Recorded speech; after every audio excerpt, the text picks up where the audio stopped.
Hello everyone, দেখো তোমাদের সাথে আমি শেয়ার করব একটা বেঙ্গলি ব্রাইডাল লুক।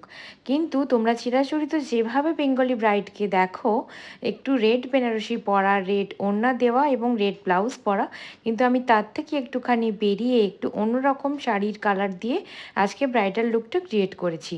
তো দেখো আমি ওর ফুল লুকটা কীভাবে স্টেপ বাই স্টেপ ক্রিয়েট করেছি তোমরা একটু দেখে নাও। প্রথমত স্কিনটাকে ভালো করে ক্লিন করে নিয়ে তারপরে হচ্ছে আমি একটা টোনার অ্যাপ্লাই করেছি। টোনারটা খুব ভালো করে ব্লেন্ড করে নেওয়ার পর আমি অ্যাপ্লাই করেছি একটা ভালোভাবে ময়শ্চারাইজার। তারপরে আমি একটা গ্রিপ প্রাইমার ইউজ করেছি। তারপরে হচ্ছে আমি ভালো করে ফাউন্ডেশনটাকে মাল্টিফাই করে নিয়ে ব্লেন্ড করে দিয়েছি। তারপরে আমি অ্যাপ্লাই করেছি লিকুইড ব্লাশ এবং হাইলাইট করে নিয়েছি।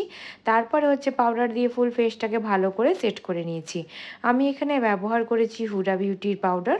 আর আমি অ্যাজ এ গ্রিপ প্রাইমার যেটা ইউজ করেছি সেটা হচ্ছে ম্যাকাজেমিয়ার 2.0 যে সলিউশনটি সেটি ইউজ করেছি। ভালো করে ফুল ফেসটাকে দেখো ভালো করে কন্ট্রোল করে নিয়েছি, ব্লাশ করে নিয়েছি। তারপরে হচ্ছে আমি আই মেকআপটা করে নেব। আই মেকআপ করার জন্য প্রথমত আমি নোজটাকে কন্ট্রোল করে ভালো করে ওই আই যে আমি কনসিলার অ্যাপ্লাই করেছিলাম ওর সাথে ভালো করে ব্লেন্ড করে নিয়ে আমি একটা ডিপ মেরুন কালার নিয়ে ভালো করে আমি আইলিডের আউটার কর্নারে ব্লেন্ড করছি। আউটার কর্নারে খুব ভালো করে ব্লেন্ড করে নেওয়ার পর ওই সেম কালারটাকে আমি লোয়ার ল্যাশ লাইনেও ভালো করে ব্লেন্ড করে আমি লোয়ার ল্যাশ লাইনে একটু মোটা করে কাজল পরিয়ে ভালো করে স্মাচ করে দিয়েছি। তারপরে আমি ব্লাসার অ্যাপ্লাই করেছি, তারপরে আমি হাইলাইটার অ্যাপ্লাই করেছি এবং আইল্যাশও পরিয়ে দিয়েছি। ওর ফুল লুকটা দেখো কেমন লাগছে অবশ্যই আমাকে জানিও।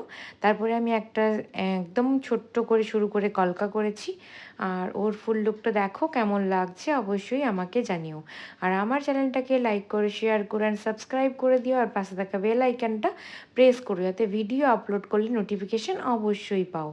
আজকে এইটুকুই, টাটা।